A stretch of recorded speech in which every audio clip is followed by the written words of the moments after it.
ఇంకా చాలేరా, నన్ను అప్పుడే ముసలాన్ని చేయి మాకు. ఇంకో గంట డాన్స్ చేయగలను తెలుసా, కాళ్ళు నొప్పులు ఆయాసం లేకుండా. తెలుసులే. తలవాసు నాన్న.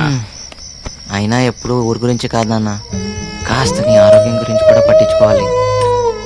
నందు, నీకు నా మీద కోపం రాదట్రా? నీ మీద కోపం ఎందుకు నాన్న?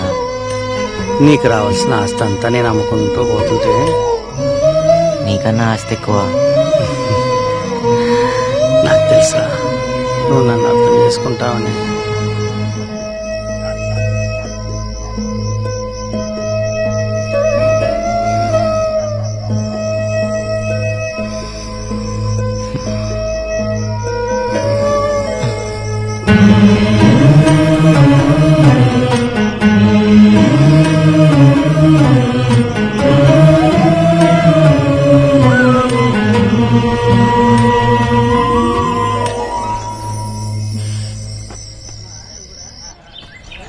ఏంటిది? వీళ్ళందరూ కలిసి నీకు చిన్న బహుమతి తీసుకొచ్చారు. తీసుకో తల్లి.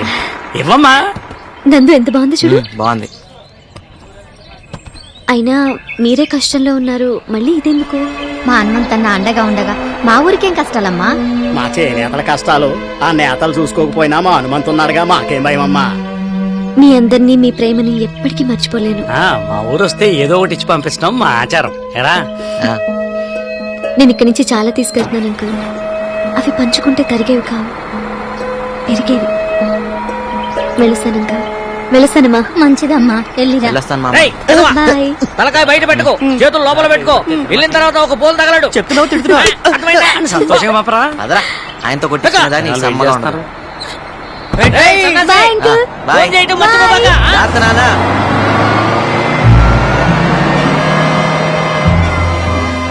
బాబు బస్సు వెళ్ళిపోయిందా? వెళ్ళిపోయిందిగా. అయ్యో, నానందుకు జున్ను తెచ్చానే.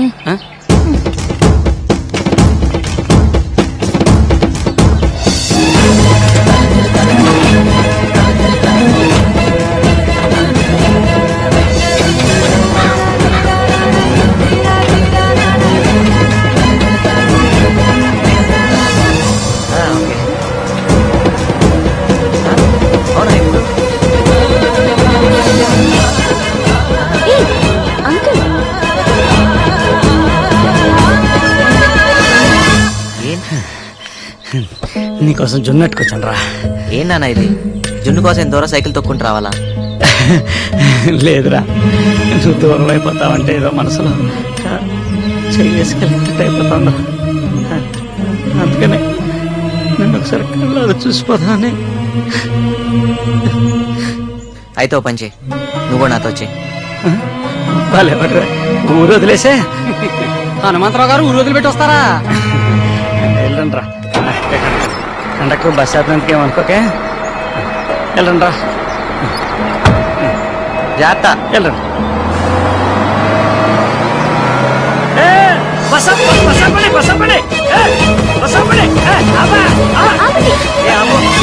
మళ్ళీ ఏదన్నా? నువ్వు ఒకసారి దగ్గర. పర్లేదు చెప్పు.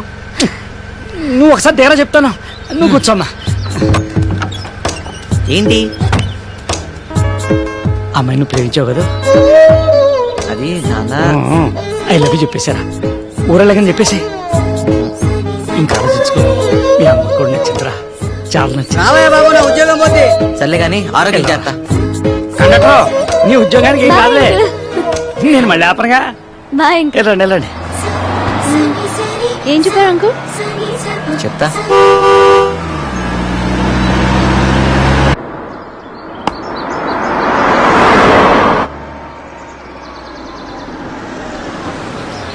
హనుమంతరావు ఇల్లు ఎక్కడండి? ఆ కొసాకెళ్ళి గుడి దగ్గర ఎడం వైపున తిరిగి ఎవరిని అడిగినా చెప్తారు.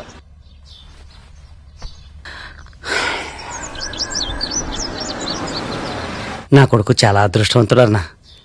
మంచి పిల్ల భార్య రాబోతుంది. మీ ఇంటికి ఎవరో పెద్ద కారులో వచ్చారు. హనుమంతు, గుర్తుపట్టావా? నేను శ్రీధర్ని. అరుణ నీ చేతుల్లో పెట్టిపోయిన బిడ్డ అదే నా కొడుకు. ఎక్కడ?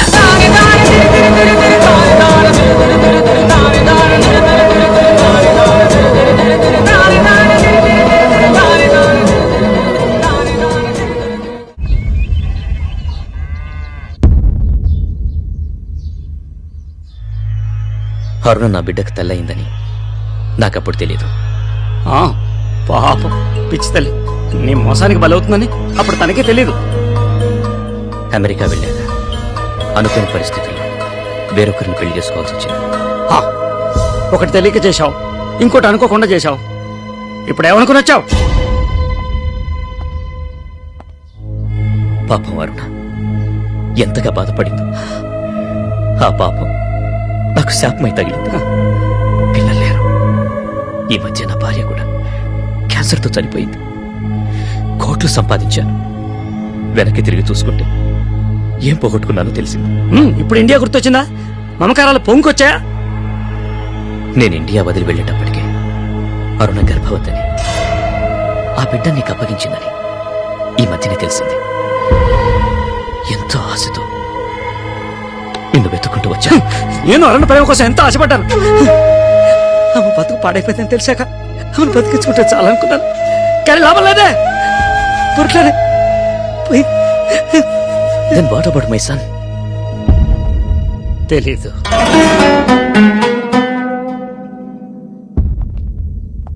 హనుమంతు వాడిప్పుడు బిలియనే. ఎక్కడున్నాడో తెలిస్తే చెప్పు. వాడికి వాళ్ళ అమ్మకి నేను చేసిన అన్యాయానికి ప్రాయశ్చిత్తం చేసుకోవాలి. తెలియదా నాకు? ప్లీజ్ హనుమంతు.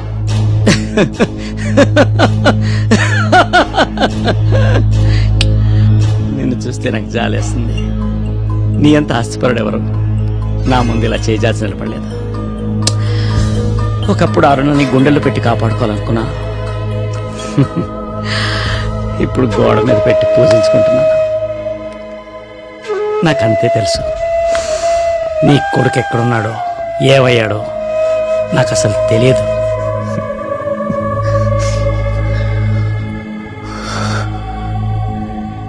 నేను డబ్బు సంపాదించానే కాని భాగ్యవంతుణ్ణి కాలేదు.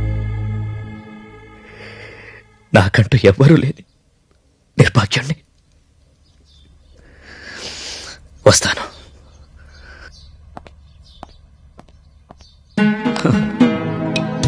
అరుణ, క్షమించు, అబద్ధం ఆడాను. అంటే నా కొడుకు అదే నన్ను అందరూ నాకు దూరం అయిపోతాడని భయంతో వాడి కన్న తండ్రితో అబద్ధం ఆడాను. తప్ప తప్పే కదా? తప్పే. వాడు కోట్ల డబ్బుకు అధిపతి అవుతుంటే అడ్డుపట్టడం తప్పు, నేరం.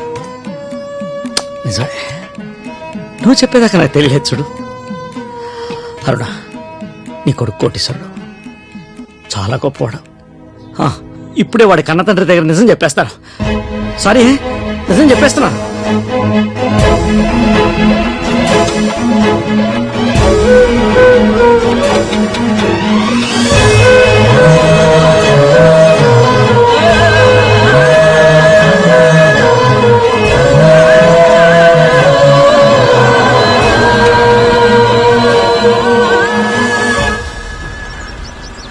సారీ. ఫైనల్ గా దొరికిపోయాడు రా. అది బొర్లేదని ముందే తెలుసులే. అయినా పెద్ద కామెడీ జరిగిందనమాట. ఏం దుర్గేష్, క్యాంటీన్ సామాన్ అంతా ప్యాక్ చేసిస్తున్నావు? ఏం లేదమ్మా, ఈ రోజుతో మీకు నాకు ఈ క్యాంటీన్కి రుణం తీరిపోయిందమ్మా. ఏ క్యాంటీన్ కాంట్రాక్ట్ అయిపోయిందా? అవును సార్, ఈ క్యాంటీన్ మీద బ్యాంకులో అప్పు తెచ్చింది మా ఆవిడ పెద్ద ఆపరేషన్ ఖర్చు అయిపోయింది. ఇటు క్యాంటీన్ కట్టలేకపోతున్నాను, అటు బ్యాంకు వాళ్ళు నోటీసుల మీద నోటీసులు జారీ చేస్తా ఉన్నారు. ఎంత కట్టాలి? నా దగ్గర నా దాంట్లో ఓ 50,000 తగ్గిందమ్మా. అయితే నువ్వు ఖాళీ చేసేసి వెళ్తావా? రాంబాబు, నువ్వు ఒక వారంలో సిగరెట్లకు ఎంత ఖర్చు పెడతావు? పక్కోళ్ళైతే 5 ప్యాకెట్లు, నాదైతే హాఫ్ ప్యాకెటే. Serious please. 400. ఓ వారం సిగరెట్లు తాగడం మానేసి ఆ డబ్బు దుర్గేష్కి ఇచ్చే. ఆ, నీలు, ఈ నెల శారీ కొండ మానే. సుధా, నేను గుట్కా మానేస్తాను. మనం బ్యాడ్ హ్యాబిట్స్ మానేస్తే ఓ కుటుంబం రోడ్డు మీద పడకుండా ఆగుతుందంటే అంతకన్నా ఏం కావాలి? పద్దు నువ్వే మానేస్తున్నావు, పిసినారుతానవా? దుర్గేష్, ఈ నెల శాలరీ నీకు ఇచ్చేస్తా. రేయ్, పద్దు చాలా మంచి ఆలోచన. మనకు అసలు ఆ థాట్ అని వచ్చిందా? గుడ్ పద్దు. నువ్వు ప్రతిరోజు నా క్యాంటీన్ ఎత్తివేస్తా అనేదానివి.